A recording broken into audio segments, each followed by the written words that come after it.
intended to do peace, and it shows. Why would they?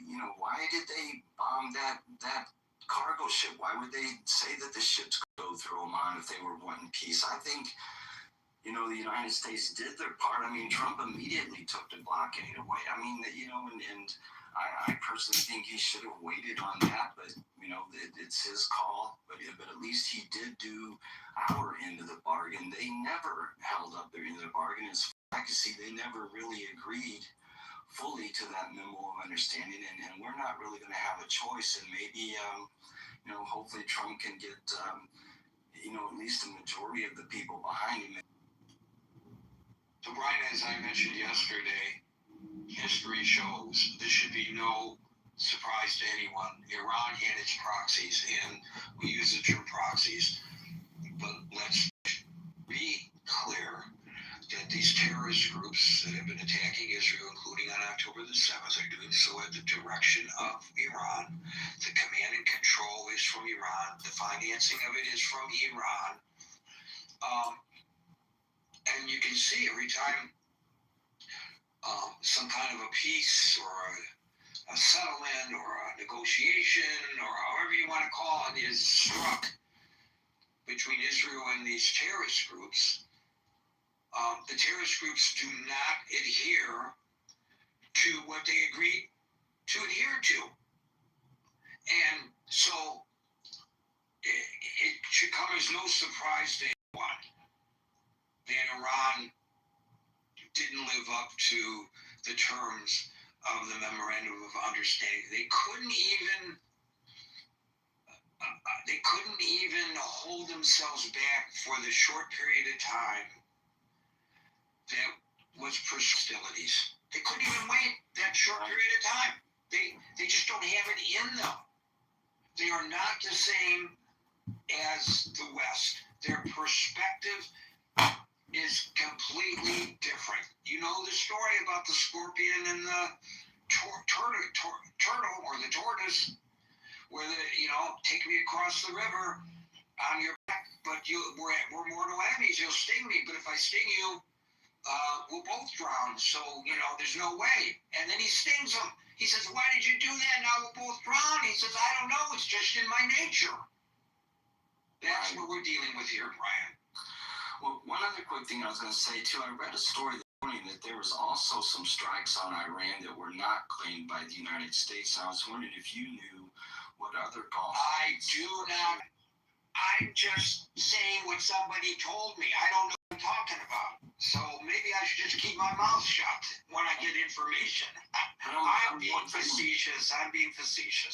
I'm just wondering, though, why don't they, if they're willing to shoot it while we're shooting and kind of be, like, oh, we didn't do that. Why do you think any of those Gulf states over there are willing to side with us if this goes to war? They have their own domestic issues. They have people, each one of them, who want to overthrow their regimes. They have to be extremely cautious about how they do this. When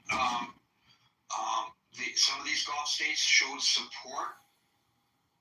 No, they didn't fly jets or fire missiles, but they showed strategic military support for the United States and Israel last year. This was not something that was made public because of their internal problems. They have to negotiate these waters as carefully. I don't particularly see a pan-Arab rising against Iran. Would I like to see that? Absolutely. I think I don't know how any nation sits back and takes incoming from a neighboring nation without responding.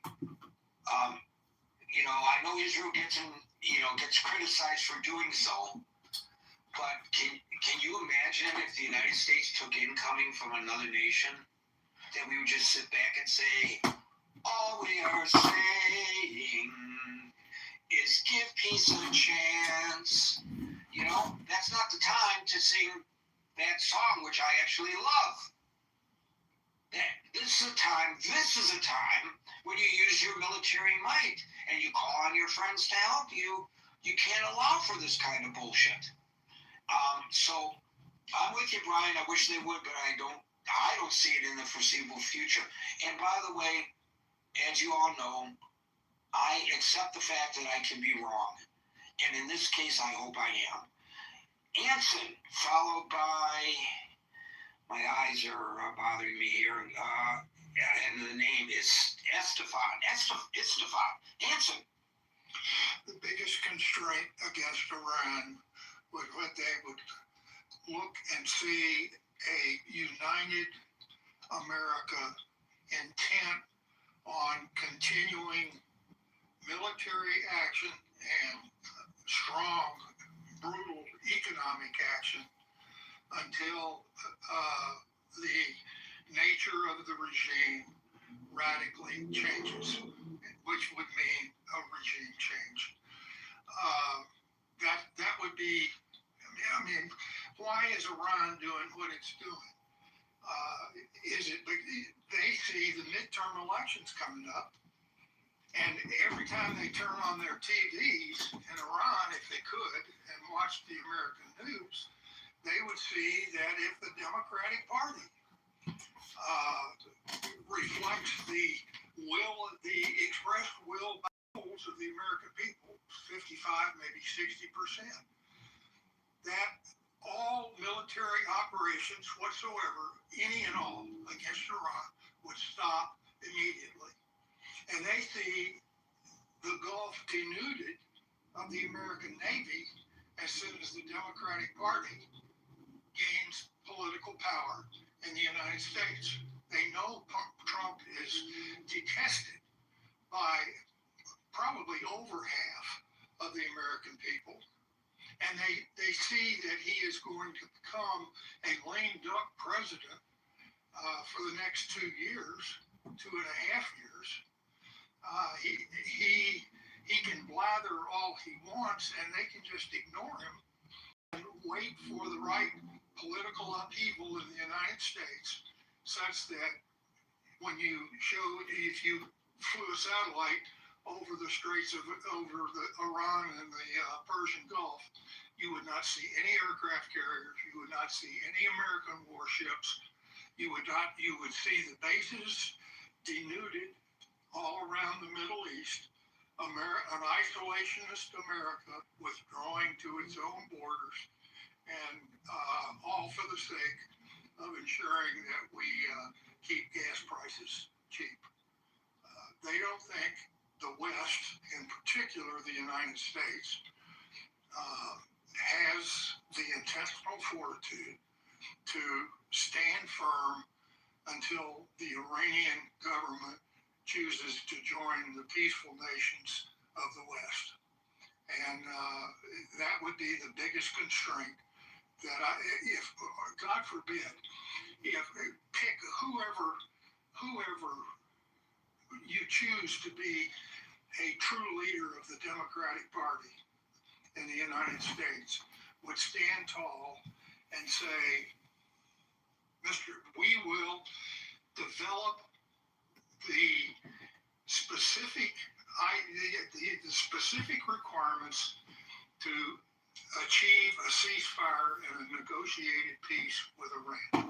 And it would be well debated and supported by 80% of the people when it was finally debated and put in place.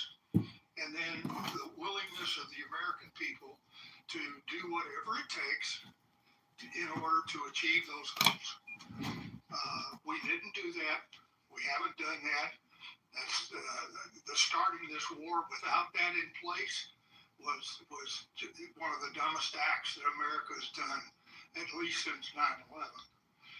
And until they see a united states, a united America, willing to put on the military pressure, and I don't mean boots on the ground, but reestablishing an ironclad naval blockade. No Iranian ship moves in or out of the Gulf, period. Any Iranian ship inside the Persian Gulf will be sunk. How about that? Anything Iranian that has a dollar sign attached to it will be immediately confiscated by the United Financial Control of the West. That's what it's going to take in order to make Iran join the nations of peace. The West does not have the gumption to be able to hold them accountable and keep up the appropriate economic and military pressure until they do so. Thank you. And to add to that, and where you and I may feel that the United States, that it is Iran war. Like this video, subscribe, and share. Funding the political conflict in the United States, that they use a highly sophisticated method. They don't bribe officials like in the old Soviet Union days and the old Red China days, but we know that there's a state-sponsored information warfare, there's digital manipulation, there are organizations that are funded. If you follow the money, there are organizations that are funded, that are out there screaming and hollering about the policy of the United States, and as American citizens, they surely have the right to do so, but they are, let's not lose sight of the fact that they are funded by Russia and China, and when we know that they are funded by Russia and China, then we can assess perhaps their motivation, or maybe not the motivations of the individuals, but we can assess Russia and China's motivation for infiltrating or funding or establishing such organizations here in the United States. So what we see may not be organic in nature in terms of the populist view towards these situations. I think that the Great Divide, which you're talking about, I believe the Great Divide is 99% a great divide of the American people, American citizens, red-blooded Americans, if you will. Some of it, sure, on the fringes is going to be developed by people that want to weaken the United States and make it lose its superpower status, et cetera, which that's the motivation of Russia and China, and that's the motivation of Iran. Death to America, they say it out loud all the time. But I believe the divide is true and real within the United States, and it's so destructive that we are unable to do the things that America used to do, to stand up firmly and resist using overwhelming military power to achieve the reasonable Listening to a live broadcast podcast about Donald Trump and the Iran war. Like this video, subscribe, and share. Political conflict in the United States, that they use a highly sophisticated method of the bribe officials like in the old Soviet Union days and the old Red China days. There's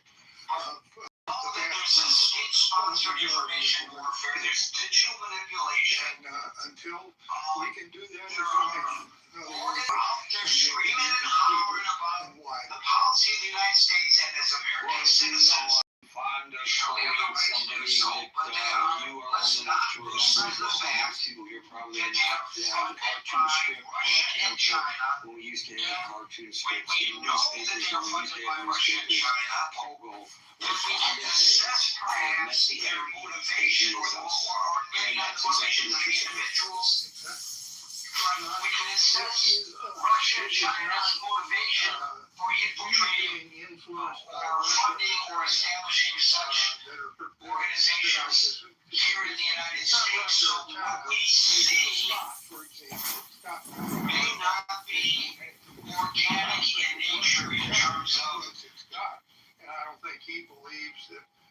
right-wing nuts somewhere around the world are influencing me. We're going to have our great divide. I'm not trying to pick on Scott, but Scott and I we don't even have a great divide. There's just a difference of opinion that Scott and I have, where most of the time Marshall and I would tend to agree with each other. But that's the natural ebb and flow of politics in the United States without any foreign or other untoward influence. Thank you, Hanson. We'll go now We're to listening to a Mr. live Fong, broadcast followed by William. of the news regarding the Iran war with Donald Trump. Go to ChicagoNewsIncorporated.com. I'm talking to you from Tehran. I'm so happy there are people like you, and especially Alan, who understand we people who took hostage by this Islamic fundamentalist government who killed us months ago. And during this war, they had some people in the street with gun. They threatened us to avoid from a revolution. They are afraid from a revolution to take place. They spend our resources for the terrorist groups. We so pleased Mr. Trump, who killed Khamenei, and he did his best, and we become so happy if there would be a boots on the ground and regime change. But I know Mr. Trump is responsible for his country's benefits, and it cost so much for him and his country. But these efforts they do for their own benefits maybe has some benefits for the people of Iran, and I don't know what would happen after this, but remaining of these terrorist groups in Iran would cause lack of sources, lack of water, lack of everything in my country. They waste everything for terrorist groups. Thank you. Thank you, Estefan, and William, followed by Daryl. So, Iran is not like us. You started by making asking a good question. You know, how do they see the world? How are they seeing the world? And you, again, reiterated talking to somebody else. They are not the same as the West. And that's really important to understand. They have allies. And the allies that they have are not the same as one another either. Russia and Iran, China and North Korea. They are allies of sorts, but they're not the same as what we think of as Western allies, because they're not like us. They have peculiarities. What do they have in common? They're all basically authoritarian regimes. But culturally, they've got a lot that's different from each other, and you know, only Iran is really a theocratic regime, at least formally, and acknowledging themselves as being a theocratic regime. You know, you can argue that all of them are, but they're not really the same. So we started this war. We went into the war without consulting with our own allies, and our structure of alliances was the greatest strength that the United States had for 75, 80 years until recently. And so in the first part of the Trump administration, there was a general destruction of the alliance structure. There was a lashing out based on this Donroe doctrine.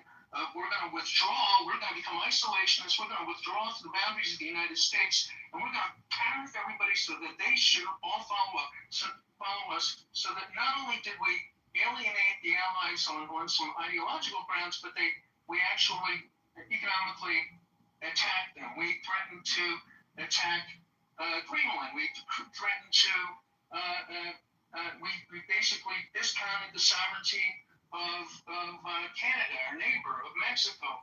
We basically treated people that would be natural allies like enemies. So we went into this war without an alliance, without going to Congress, without a strategic plan, without an endpoint, without an exit strategy, and without, fundamentally, as Anson said, that Trump should have gone to Congress. The Republicans are in power. They have the House, the Senate, 2/3 of the Supreme Court, and state governments pretty evenly split across the country. We don't have the Senate. The thing that nobody in your shoes ever says is that it takes 7 Democratic votes to pass any legislation. You have to have 7 at one side, filibuster. I'm doing is not destroying the bill at any time. Okay, I can't hear you because you're breaking up. But what I'm saying is that regardless of those 5 points of Democratic governance, we went in without doing the basics of having a strategy, a plan, an exit strategy, an endpoint, which would have entailed going in front of the American people and garnering of the representatives and the American people. We failed to do that. So we went to war. We went to war with basically a Secretary of Defense who titled himself as Secretary of War, who's basically picked because he looked good on Fox TV and was a good theatrical player. Okay, but what does this have to do specifically with the Because we question? went in and lost. And when we went in and lost, we don't acknowledge it. And now we're scrambling around for what do we do now? And they are not the same as the West. Let's suss this out just a little bit. You say Trump went in and lost. Did he not secure a memorandum of understanding leading to a ceasefire?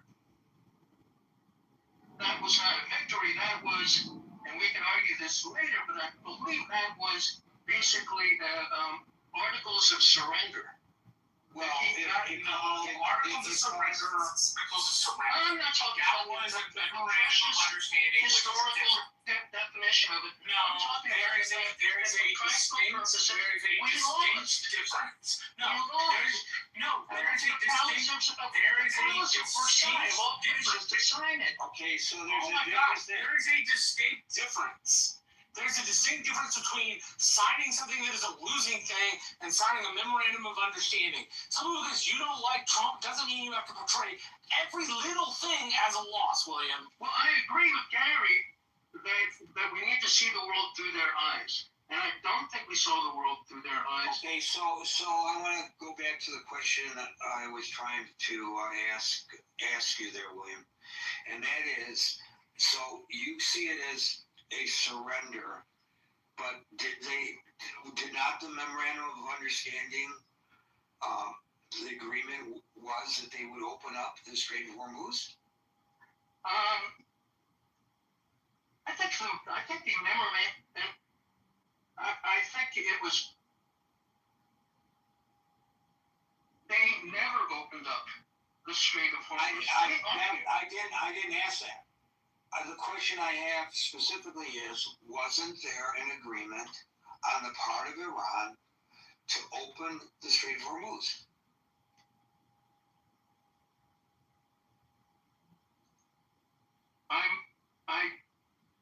Maybe about it. There are 14 points, and they're pretty unambiguous.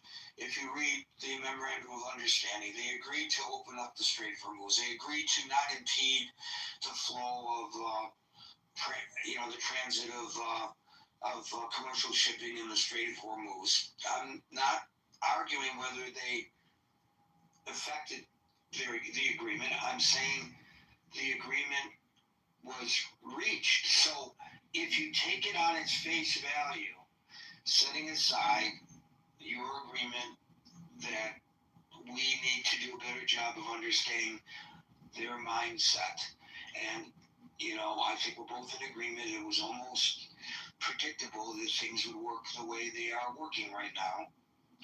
Wouldn't that have been something that the president achieved? He was able to, because that's his main goal, right? Because of the domestic pressures, I believe, with regard to the price of gasoline at the pump. So wouldn't that be considered a victory if, in fact, the Iranians have upheld their end of the deal?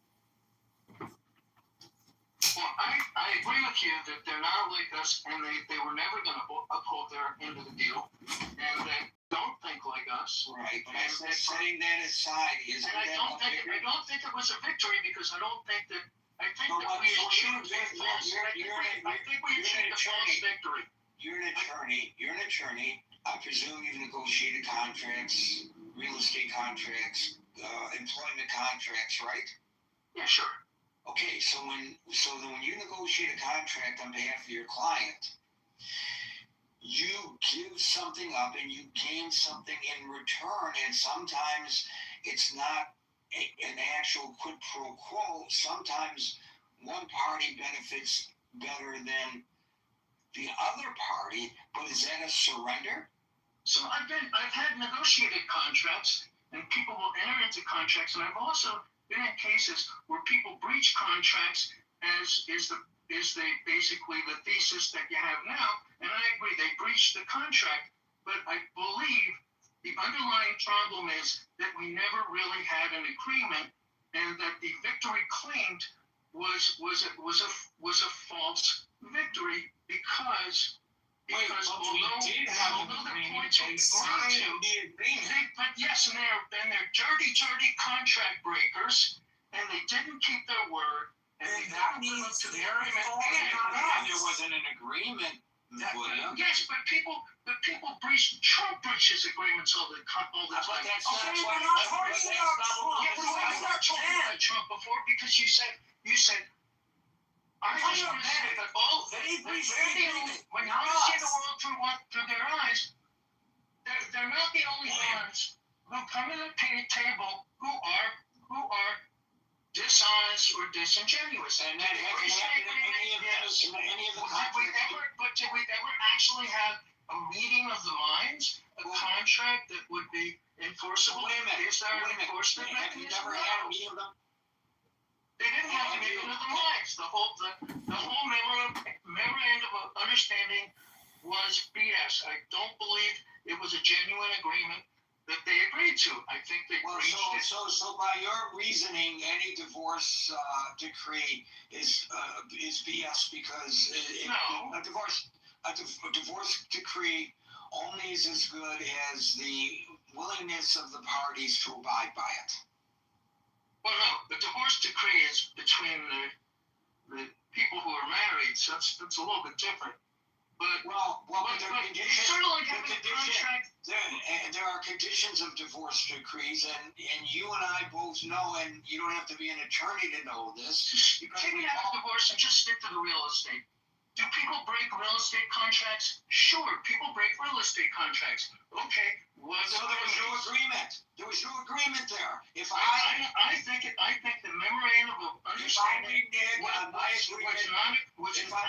to use your analogy, if I renege on my agreement to pay my mortgage payment, then you got to go to court. Right, and in this case, the court was the president dropping bombs on 90 sites 2 nights in a row. That doesn't mean that there was a surrender. All right, let's forget the surrender, but there was an agreement, because apparently There was an agreement. We signed it. Was there? Go through it. Yes, there was an agreement. Yeah, okay. No, they didn't. You're saying there wasn't. Whoa. And now we all agree that they broke the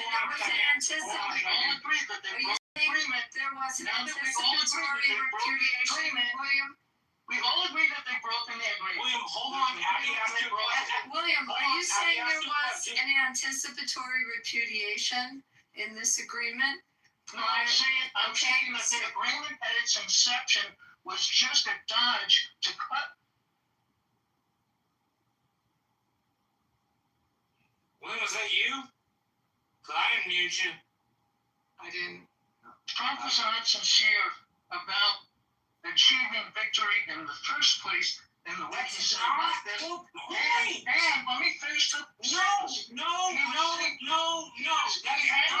point. He had an That is agreement not the to point, cut William. and run. Was there an anticipatory renege on the agreement or not? Because you're blaming Trump for something that the Iranians did themselves. And I don't understand why. It's not that difficult to figure out. I don't have to be a lawyer to figure out they broke the damn agreement. Because they don't think enough about us and the agreement. So then we came along into an agreement. It So wasn't we never came into it, William, but we did. So it's there. Work reasonably, you can work backwards.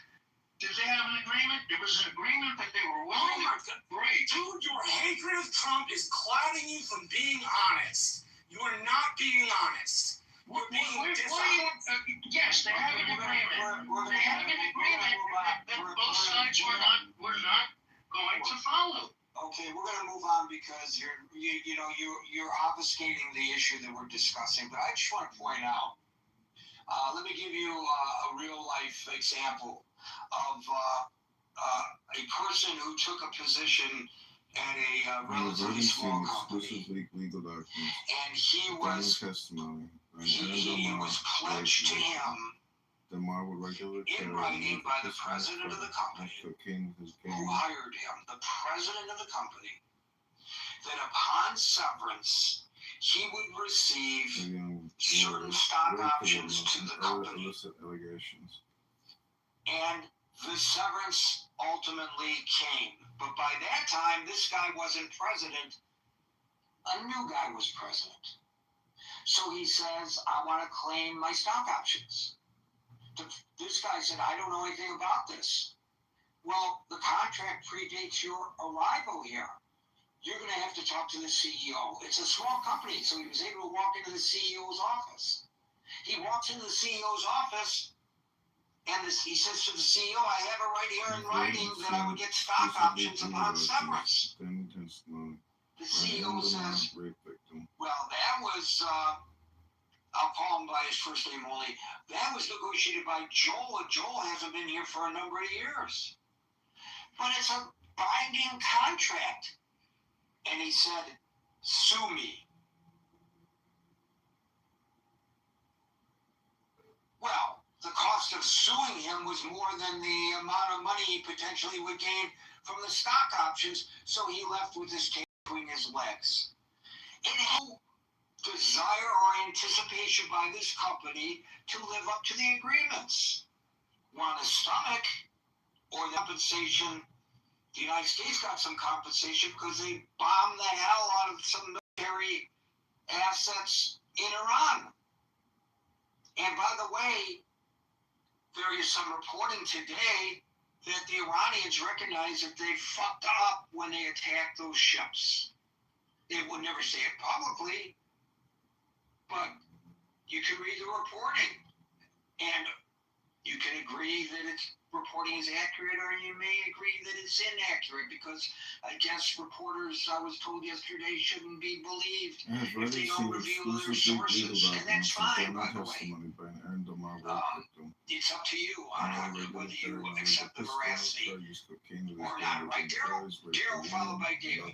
Yeah, so, off top, I would like to briefly, if I can, some latitude, I would like to kind of defend William.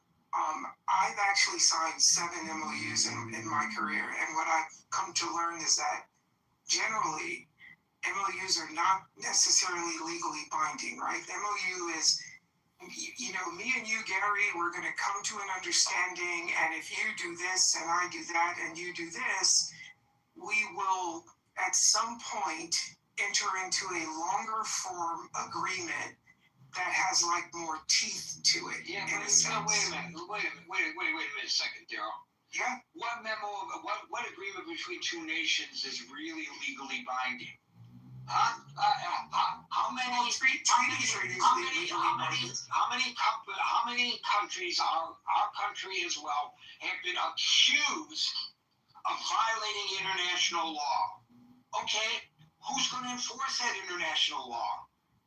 Who enforces it? It's only based on whether the parties involved are willing to live up to the obligations that they announced at the time that they signed the memo of understanding. Well, yeah, it's a good faith, right? It's the idea of good faith. That's all it is. Daryl, MOUs can be binding. There's certain elements that can make an MOU legally enforceable. And, yeah, but that's why I said, Abby, I said generally. Certain clauses. Generally, not legally binding. But yes. There are certain clauses in MOUs that are absolutely binding. You know, where you have confidentiality clauses and such, they are binding.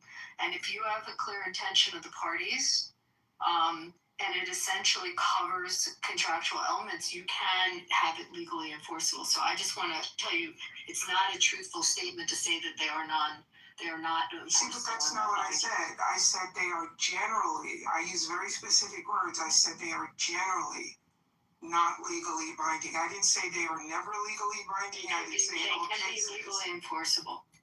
Okay, well, generally It varies from state to state as well. Generally is like the operative word that I'm going with, right? I'm only talking about what William was saying. And it's a figure that I write down on a napkin in a restaurant. I don't know, technically not wrong, not fundamentally, but technically what William was saying was not necessarily wrong. That was the only point I was trying to make. The thing was, particularly with Iran, was that it was supposed to be, at least this is how it was presented to the American people, right? To the world. Yes, we have a framework for a memorandum of understanding, right? And there were 14 points, I believe. No. That's technically inaccurate. It was not a framework for a memorandum of understanding. It was a memorandum of understanding, which was a framework for a ceasefire. There's a difference. Yes, and part of that was, I believe maybe it was the 13th or the 14th, I don't remember which point it was, but wasn't part of the framework that there would be a cessation of all attacks or whatever, and yes. Yeah, so I'm only saying technique. I didn't even come up to talk about any of this. I came up to talk about what Anson was saying. I was just saying, from a technical perspective, what William was saying was not necessarily inaccurate. What I actually came up to say, because I thought Hanson was Hanson was so on point, right? Like we've talked about this, Gary, like for the past 3 weeks. This was never sold the right way, right? It was never sold in a way that the average person walking down the street understood what was at stake and what the purpose was, right? It was shifting. First it was this, it's not a war, it's a skirmish, it's not a skirmish, it's a war, it's a this, it's not a that, it's not a, I don't know, it's like if you were selling stock and someone was asking you, Gary, about this stock, and you can't get a clear message to this potential buyer as to what this investment is, I guess my question would be to you, what would you do as the buyer in this particular sense? Is it just, okay, I'm just going to go with Gary because, even though Gary's not really explaining this to me the right way, but he's asking me for my money, I'm just going to give Gary my money and just let it be an act of faith, right? We can't deny that the messaging on this has been an absolute clusterfuck from the very beginning. And again, I've said this before. This country absolutely has a collective memory of us being told that Saddam Hussein had weapons of mass destruction and that he was going to imminently use these things. And that's why I say history is is undefeated. Time is the world's greatest detective. Okay, but wait a minute. Why do you make that analogy when in fact it's absolutely acknowledged that they have nuclear weapons program? It's absolutely acknowledged that last year 3 of their facilities were obliterated by U.S. attacks with the assistance of Israel. So why would you even use that analogy that we have this collective memory of us being lied to about Saddam Hussein, so therefore we're being lied to, or the public believes it. The public doesn't believe we were being attacked by the United States. There's no denying. You're missing the point. My point was not necessarily whether they had them or not had them. My point is confusion causes doubt. And when the message is not clear, then people can do nothing but rely on memory. I didn't say whether they have them. True. That is Based nonsense. based on That what? is absolute nonsense. People have the ability to compartmentalize things, and I really have problems with people who come to the stage and denigrate the ability of the American people to be able to comprehend what's going on. They may not be attuned to it, and the general public certainly is not as engrossed in it as we are here in the critical thinking forum. But people are not going to sit around in bars saying, you know, we can't believe them about this because they lied about that. They're able to recognize that in fact there's a nuclear threat coming from Iran. Do you deny that statement? I disagree with you about what people think because I don't tend to speak for everyone. I do know that. Hold on. I do know that in my crowd. You just did, absolutely, because you talked about the collective memory of the American people. So when you talk about collective American people, you're talking about everyone. So you open the door. I would disagree with that. Well, you know what? If I were the judge, I would say, Counselor, you open the door to that line of questioning. You were the one who rejected it. Now you want to pull back from it. No, I disagree with your interpretation of collective memory. I don't think we're disagreeing. I'm kind of lost here because the only thing I'm saying is I came up to agree with Anson that this was not sold correctly and that people have a right to say, hey, am I being told the truth? And it kind of feels like what the opposite opinion is like, well, no, people should just agree to agree or just step aside. And I just somewhat, I'm not even disagreeing with you, Gary. I just disagree with the premise that this was not sold the right way. Well, I never suggested it was sold the right way, and I have been critical of the way it was sold and the fact that the mission changed so many times, as it has in previous iterations of military prowess by the United States. My only objection is that you used as your analogy the weapons of mass destruction allegation vis-a-vis Saddam Hussein, and then you superimpose it over this. And I object to you doing so because it's not the same thing, and you're implying while saying, well, I'm not really saying it, but you certainly are implying that that's what's happening here, and you and I both know that's not what's happening here. That is a technique of debate, but it's not a fair technique of debate. Okay, I disagree with Anson. That if you want to get the majority of people behind a cause, and if you say the mission changed, well, did the mission change? Did the mission actually change, or did the messaging change? Because they would be two distinct things. You know, the value to Iran the value of Iran to a mile of this, right? We went into, we overthrew these guys in 1953. And the CIA led a coup that overthrew this government.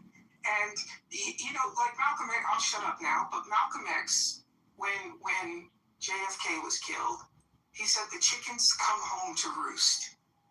And I think sometimes, I agree, sometimes the chickens come home to roost. Is that what happened when he was killed? Did the chickens come home to roost then? Say that again. Malcolm X was assassinated as well. Did the chickens come home to roost then? Yeah, you could absolutely say when he started talking, when he found out about those women having babies, yeah, the chickens came home to roost. Interesting. Thank you, Daryl. We'll go to David, followed by Home. Yeah, Gary, great room so far. Appreciate the dialogue here. We always want to obviously come from the position that we're pro-American, that we want to see our country succeed, particularly the level of import that this region has imposed on the world.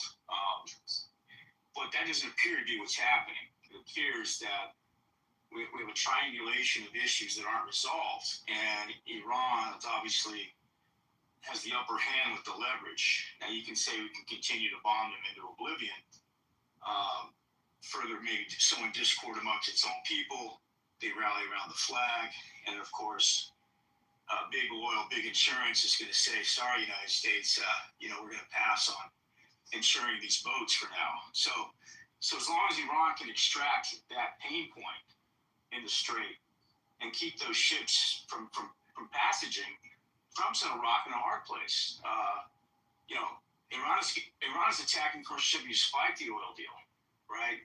This memorandum, Gary, has not held sway. In fact, it was probably a deferred crisis on paper. That only had I read an article where there's a detonator attached to it, and that's essentially what has happened here. Israel continues to bomb Lebanon. Let me be clear, bomb their enemy Hezbollah out of state, requirements to protect itself. And the United States can't necessarily rein in Netanyahu to not do that. And so Iran's saying, well, the gloves are coming off. And now Trump is looking at facing defeat on two fronts. The crisis in the Gulf, and now the midterms, if gas prices continue to surge. And we saw what oil has done this week so far with regard to this incursion. And so either way, it looks like Trump's off-ramps are just, they're falling by the wayside. And, so Iran's continued to weaponize and leverage in a way that they didn't have before February 28. And now, show us the cards in at that point. Absent sending in our troops, absent putting boots on the ground and doing a full wage incursion, which will then light up the right. I mean, to Hanson's point about the divide, there's not only a divide against the left and the right, there's a divide within the right. So Israel's looking at five to the left right now too, isn't there? Both of the parties are facing threats from within, right? Correct. Yeah, I've never seen it more divided in as extent as this. And a one policy, two nations, because it won't happen overnight. I mean, I think if we could do it in 6 months and take out clearly on the front lines of potentially going over there. But make no bones about it, Gary, Iran is not afraid of whatever the hell they signed. They're not going to be beholden to something where they feel their interests aren't being served, right? And maybe they're using this latest incursion with these ships to extract an even better deal. And I don't think Trump is in a position to get a better deal the one that he got. So that's I think that is what Iran is bargaining for here, is to get more leverage, get more of a position with regard to the rebuilding their economy, and of course controlling the ships and setting the freight. I'm going to check you on that. If they were interested in rebuilding the economy, they would have adhered to the memorandum of understanding, because the memorandum of understanding opened up the floodgates for them to receive billions of dollars, literally. And so if it was about the economy, they would have said, okay, we'll go along with this. But it's not about the economy. My question is, who threw the first punch? Did Iran throw the first punch? Yes, the Iranians threw the first punch in this memorandum of understanding. They broke it. They attacked 2 oil ships in contravention of the memorandum of understanding. They were not supposed to do it in the first place, and they did it anyway. stop and think about it. If you look at it logically, which of course we cannot when it comes to Iran, look at it logically. Listen, Iran, all we're asking is that we return to the way it was before with regard to the Strait of Hormuz. We're not asking you to give up anything. We just want the Strait of Hormuz to be open like it was before all of this started. And you know what? We'll remove the sanctions. We'll let you do international banking. We'll return your money that we are holding offshore. We'll give it to you. You can rebuild your economy. Knowing Donald Trump, maybe he'd go in there with the Trump organization and make some money rebuilding their economy with gold-plated buildings all over the damn place with the name Trump on them all. They could have had all of that. And yet, no way am we going to uphold this. We're going to attack 2 ships on the Oman side of the strait because we can do it, and we're going to show the big evil empire, the United States, we can. Doesn't matter what memorandum of understanding we signed, we can do whatever we want. And that's what they did, David. So what would you expect the president to do at that point? Well, then the response needs to reflect the breach of that agreement. Now, if we He bombed 90 sites in one night. yeah, but then he's Absolutely. Reflected the breaking of the agreement. It absolutely reflected the breaking of the agreement. What did you expect?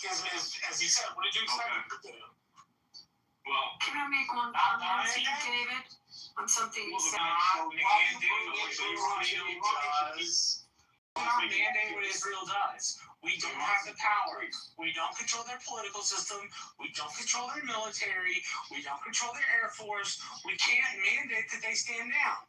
We just can't. And let me tell you, let me just say as an aside, if you don't mind for a moment, let me just say as an aside, that kind of conflation, I'm not saying there isn't an Israel aspect here, because Israel certainly stands to gain by the demise of this regime.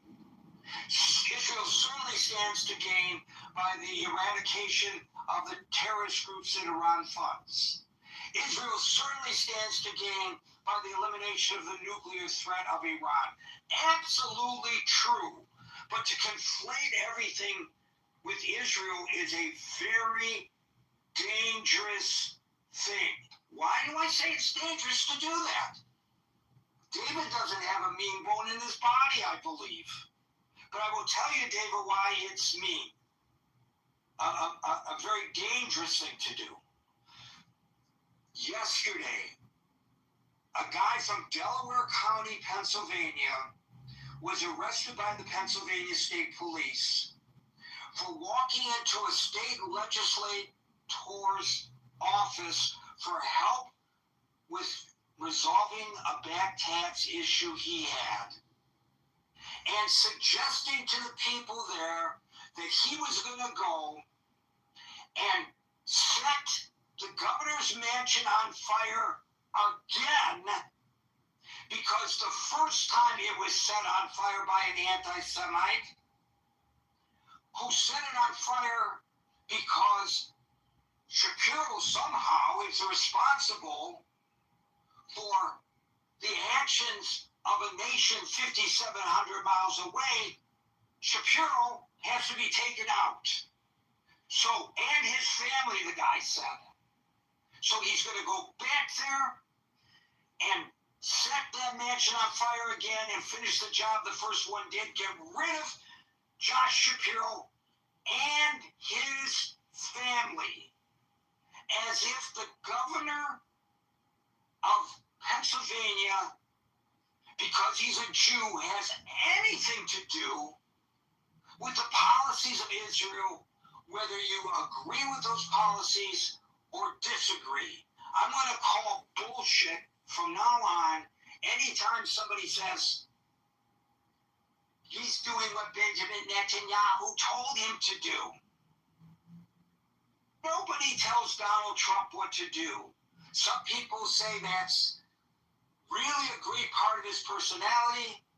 Some people say he's an egomaniac and he should park it and listen to his advisors when they tell him what he should or shouldn't do. But I think we can all agree, whether we adore the man or whether we hate the man, nobody tells him what to do, much less Bibi Netanyahu. And so let's not conflate something that doesn't really exist here. Yes, we have mutual interests vis-a-vis Iran, and it's an absolute imminent threat to Israel, Iran. Bibi Netanyahu's bidding here. And, you know, I'm not making that claim. No. But I'm trying to explain to you, by conflating the two in the manner in which you did, you're putting Jews here in the United States in danger. Not you. I'm just saying, when people do this, they put Jews in the United States in danger. Because every one of these attacks on the Jews, the claim is they're attacking the Jews because of what's going on. What about the babies in Gaza? What does a Jewish person walking out of a synagogue in Brooklyn have to do with the babies in Gaza? Do I know whether he supports the Israeli policy or not? I don't know, and it's not my business. And even if he does support it, what does he? Do they take a referendum of the Jewish populace in the United States before deciding what they're going to do over there? Does anybody really logically believe that? So I'm calling bullshit on the analogy and merging the two issues. There's an overlap, yes. Yes, there's an overlap of interests.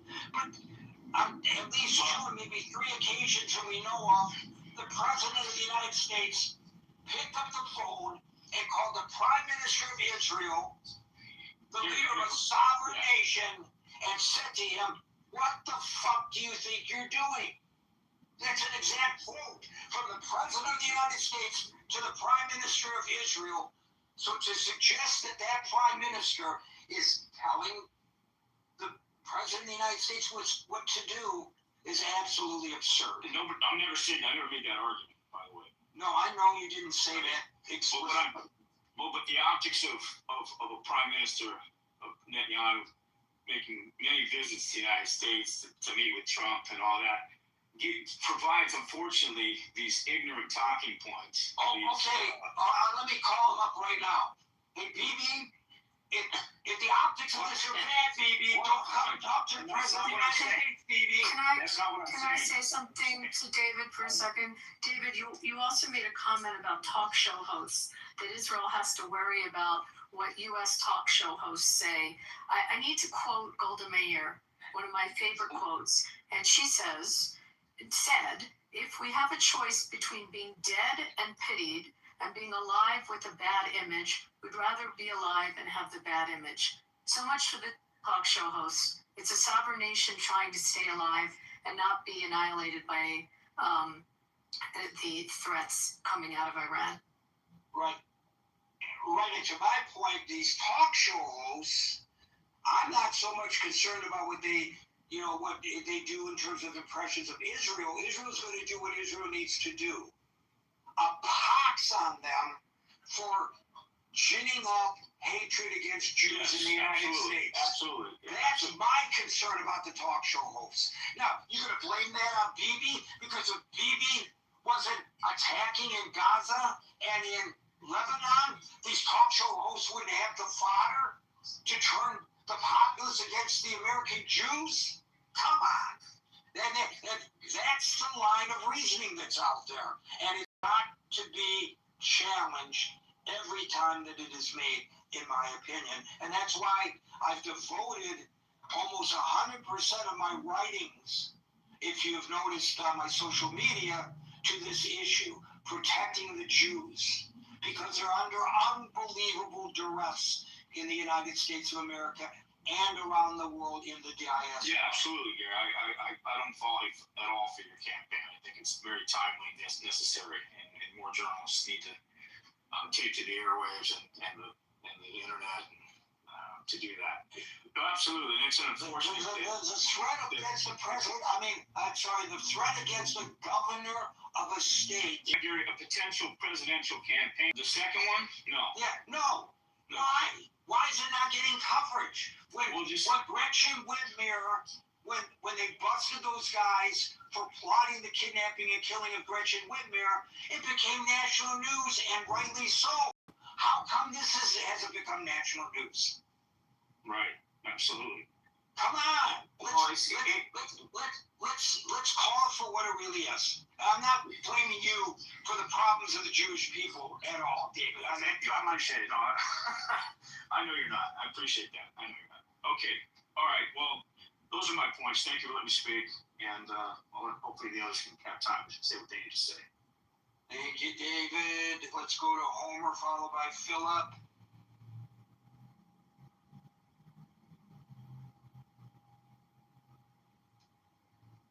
You know, your other speakers have taken a lot of time, so I will be succinct. I think Iran has had every opportunity for peace, and they've provided clarity by continuing to attack the world. And I'll be the only person on the stage to predict their regime will be overthrown, they'll be washed away by history, and no regime will deserve it more. And I'm done speaking. You just want to trigger Marshall by using the term succinct. He's the person I got it from, which is why I don't like it. Oh, come on. Come on. Just because you and he... Yeah, I know. Philosophically... It's a really petty thing. Very petty. It's as petty as the president. All right, let's move on from that very succinct discussion between Marshall and me and go to Philip, followed by Amir.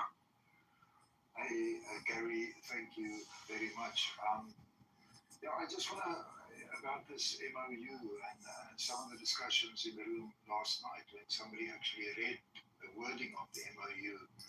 And when it comes to the Strait of Hormuz, I think it said something about making the best effort to keep it open, which of course brings me back to the point that there's a lot of factions in Iran, and there's some people that's heavily opposed to any kind of peace negotiations, and I think it might be difficult to keep the people that actually signed that MOU responsible for what happens in the Strait of Hormuz. Therefore, the wording, their best effort. But of course, the United States is quick on the trigger. And like was mentioned, 90 sites was struck by missiles. Also, just of course, it made me think of the fact that with great power comes great responsibility. And of course, and they assassinated the Ayatollah, was it not? And half of his family. Which of course experience violence, so when the things, but it's what there's a difference between what you hear and what you actually see, and what's actually happening. So I think people are not like water, just like in the United States. There's many different opinions and factions, and it's the same in Iran. And there's people like Stefan who spoke earlier who was thanking Donald Trump and for the assassination. Whereas there's other people that's willing to take up weaponry and try and shut the whole process down. So I think it's a really difficult situation.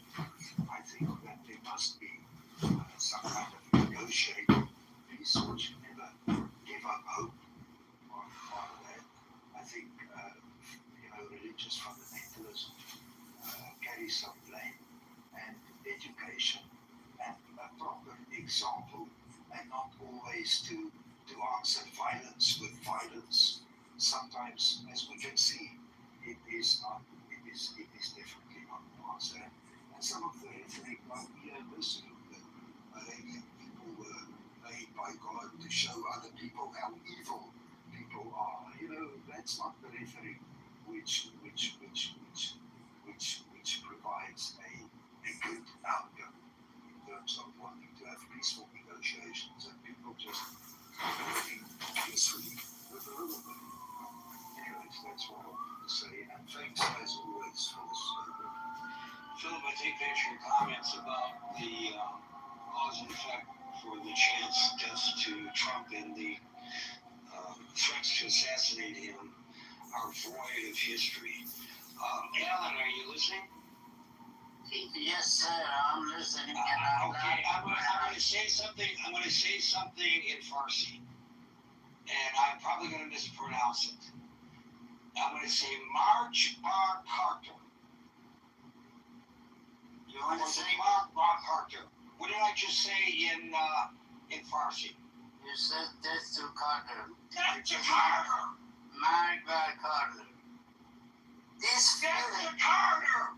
I hope the Were rest they not shouting death to Carter outside the U.S. Embassy during the They were doing it in Arlington, Texas, in the UTA. What are you talking about? Thank you very much, Alan. Thank you very much. But I hope, let me make one wish. I hope 99.9% of the world, they think like Philip. Because he thinks we are dealing with a bunch of angels. He was pissed off because I said 99% of these people, they don't care about human lives whatsoever. If they did, they would have done 7,000 of them people in the bazaar of city of Rash. We talk to these people, negotiation, yes, peace talk. You sit down, talk to the peace. It shoot the son front of the father, and they made the father 75 million toman pay to get the body for the bag, and the bullet hit his son and it killed him. You want to sit down on the table and negotiate with these people. Thanks to you. I hope the rest of the world think like you. We will be living in the heaven. Back to you. And remember, as Alan sometimes mentions, he hasn't mentioned it today, their governmental philosophy, which is a theocratic philosophy, is to spread this around the world, starting with Europe. That's not an opinion, that's a fact. Amir. I just want to say that if I would want to share the atrocities that can occur, I mean, it would be shocking to all of you, but I don't, because I want to have hope for a world where we can live in some kind of negotiated peace. So I'll go out with, all we are saying is give peace a chance. And as I said when I first sang it, that's one of my favorite songs. But you and I, Philip, can negotiate a peace. If we're having an argument, you and I can negotiate a peace. Why? You and I are reasonable people, and we will say, well, it's to the benefit of both of us to resolve this. This regime does not think the way Philip and Gary do. Amir. I just wanted to just basically confirm what you just said about charging for bodies. This has not changed one iota from 47 years ago, when they actually shot people and then they charged for the bullets. So this regime is very, very consistent in what Alan has just said. I just wanted to confirm that. My next point is regarding what you said, Gary, regarding the issue that the Jewish people are facing in America. And I don't know if you remember when Ahmadinejad was in power, he actually set up a conference in Tehran and and there were quite a big number of Jewish people that some I remember that were from New York. They came and attended to the conference, and they were actually against Israel, what Israel was doing at the time in the West Bank by demolishing houses and what have you. So I don't really understand how people can decide which Jew is it? Is it the one that's against Israel, or is it the one that's pro-Israel? When they attack them in the US, or when they sort of talk against it and being anti-Semitic. So that's quite a question for me.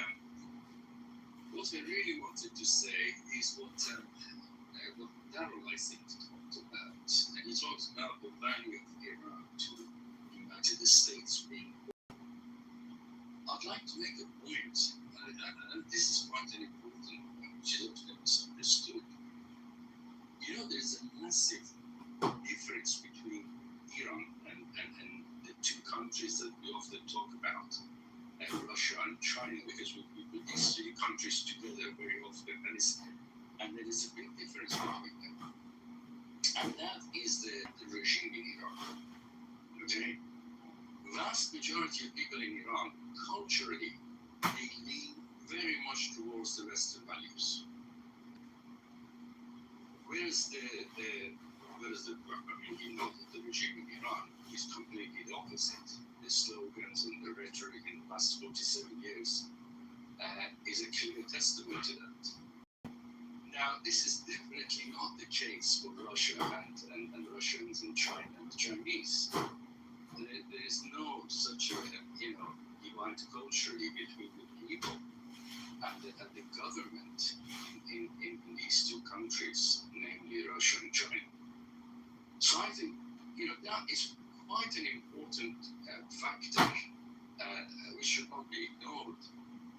I actually think Iranians, the vast majority of the Iranians, have a great potential to be a kind of a genuine friend of the West, in particular the US. And that's an important consideration. I think that's often missed, so I really wanted to make that point, which is quite important. Amir, just to correct you, the group that attended the Holocaust Denial Summit in 2006 were from the Natura Karta, which is a very extreme religious sect. It's the same group you see protesting with the pro-Hamas crowd in New York, and it is a fringe small sect, and it was shunned all over the world, including a statement from the chief rabbi of Israel at the time, who urged the global Jewish community to boycott and ban any of those rabbis from any of their temples. And mainstream Jewish groups and organizations from around the world made statements regarding that group that went to Iran. So no, that was not representative of the board of presidents or any large group from the United States or from anywhere in the world. Say it was a small fringe group in 2006. I just wanted to set the record straight on that. Well, thank you for clarifying that. I didn't actually know that, but my point is, I think it still stands. If someone wants to attack a Jewish person, then how do they know which side they're on? That was the point I was making. But obviously, thank you for clarifying. And I would take it a step further. It doesn't matter which side they're on. A Jewish person in the United States who's 100% in support of the actions of Israel that some people claim is even genocidal, I'm not obviously claiming that, has no impact on the decision that was made in Jerusalem to do whatever the IDF did. Zero impact. So why are you killing them? I'm attacking them. It's some time to kill them. Doesn't matter whether before there was a state of Israel, there have been centuries of persecutions of the Jews. The Holocaust from which Israel was born in Europe before the modern state of Israel. So what was the excuse then? The bullshit. Michaela, you get the lab. I was just going to add from there, I just came in late, so I didn't, but he was saying how the people of Iran, have so much to offer, and I agree. How were they overtaken by, how was the regime, how did the regime take over these people? Well, I think the way it happened, obviously the revolution was for the right reasons, if you like. It was the majority of the people. I mean, a lot of people call it, don't like to call it a revolution, but it had all the hallmarks of every type of revolution from the social science point of view. Now, what happened was then all the different groups from the right to the left to the nationalists, they all revolted against what they thought as a despotic regime of the Shah at the time. Now, but then gradually the people who had the most sophisticated organization within the religious circles managed to basically get rid of all the other groups gradually. And once they got that to that point, then they started enforcing their power through the bullet, basically. And they managed to kill thousands of people at the time to get rid of any kind of, dissent against their despotic rule. And that has developed over the past 47 years to the point that now they can kill tens of thousands of people. They can machine gun them and still get away with it. I mean, it's amazing that the world community doesn't call it a genocide when something like that happens.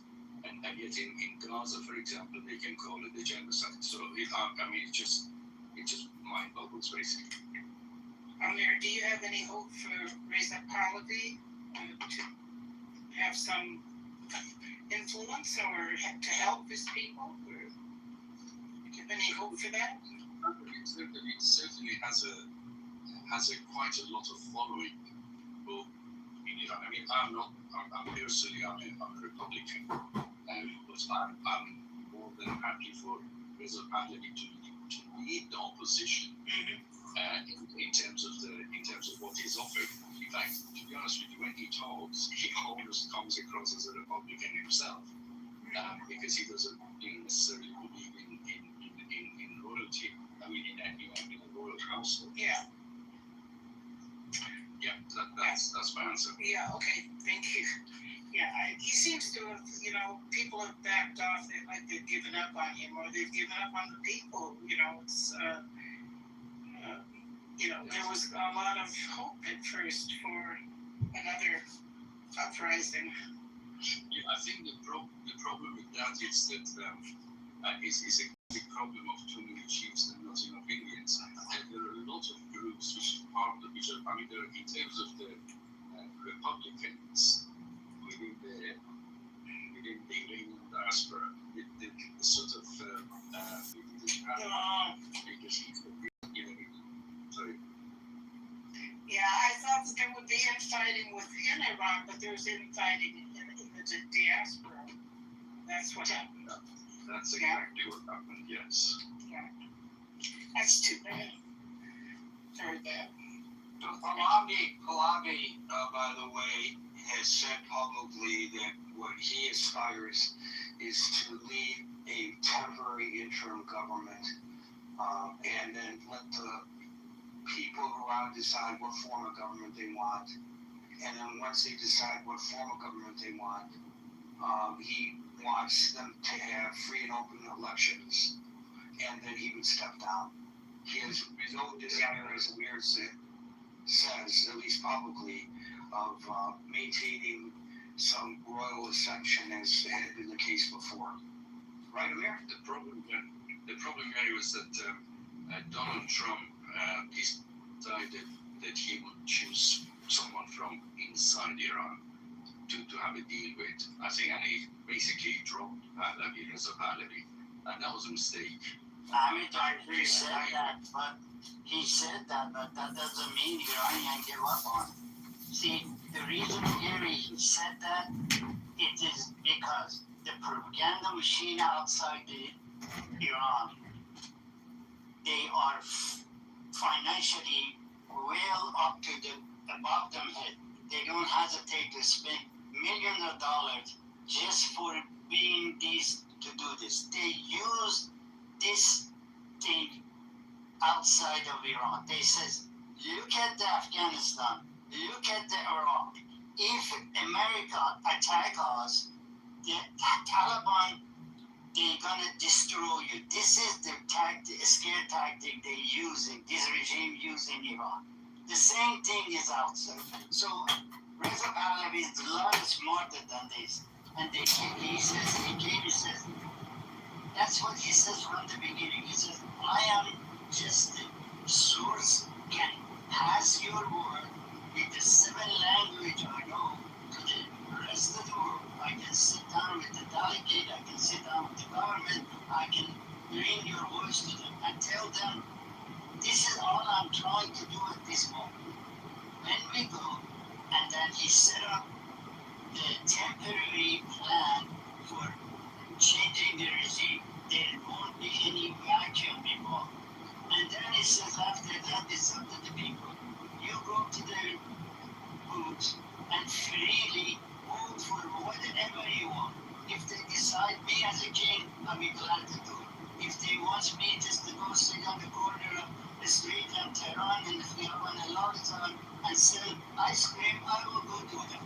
That's what he said.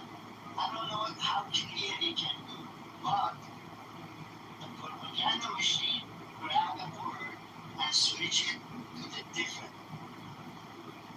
A lot of people really unfortunate, and I think some of them reached Donald Trump's ears. We're out of time, folks. We're here Monday through Friday, 4 5 p.m. New York time, so 2 p.m. New York time on Monday. The next edition.